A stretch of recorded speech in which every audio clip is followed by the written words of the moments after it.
Tanong, nangyari na ba sa inyo na kayo ay inuubo tapos pagpunta mo sa doktor mo, niresetahan ka, pero hindi kanya binigyan ng antibiotics? Naku, tama ba yung ginawa ng doktor mo?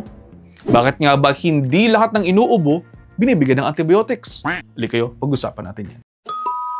Mayroong mga tao na ang knee-jerk nila kapag ka sila inuubo, pupunta sa doktor at akalain nilang bibigyan agad sila ng antibiotics. Pero lo and behold, hindi lahat sila kinakailangang bigyan ng antibiotics. Bakit? Simple lamang po ang rason. Kadalasan ang rason ng ubo ay viral infection. Viral, ibig sabihin virus ang dahilan ng pag-ubo. At ang virus ay hindi naman po tinatalaban ng antibiotics. Ang mga antibiotics ay gumagana lamang sa mga bacterial infections. Isa pa pong tawag sa antibiotics ay antibacterial medicines. Ibig sabihin, kinokontra nila ang bacterial o bacteria. Antibacterial, pangontra sa bacteria. Ngayon, tanong, nasaan doon sa antibacterial ang salitang viral?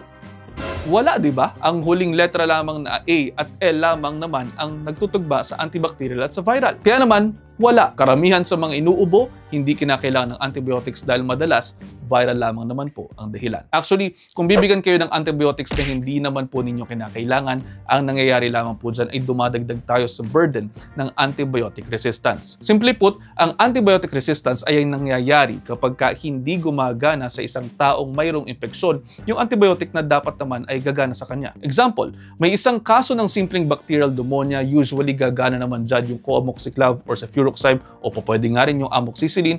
Pero kung nagbibigay tayo ng antibiotics na hindi naman kinakailangan o di naman kaya nagbigyan ng antibiotics dahil kailangan pero hindi naman tinapos yung course, parang binibigyan lamang natin ng kiliti yung mga bakterya na yan at na may memorize ng bakterya yung imprint ng antibiotic. Kaya kumbaga, may evade na nila yon. So sa madaling sabi, hindi nga gagana. So ang next na natin gagawin ay ang mag-increase tayo ng mag-increase ng level ng antibiotics. Hindi rin po maganda yon dahil syempre mayroon din pong mga side effects na hindi natin gusto. O diba, kayo na nga lagi nagsasabi, ayaw po ninyo ng side effects. Ayaw ninyo ng mga gamot na synthetic dahil may side effects. Diba, natatakot kayo sa mga gamot na hindi herbal dahil may mga side effects. O pues, wag po kayong magpumilit sa mga doktor ninyo na bigyan kayo ng antibiotics kung hindi nyo naman kailangan. Malalaman naman po ng inyong mga doktor kung bacterial ba o viral ba ang inyong ubo o yung mga infection po ninyo. Diba? Ang tagal nga namin nag-aral. Ganon katagal ang training para ma-identify namin kung ano ba ang sakit ninyo sa pamamagitan ng thorough history and physical examination.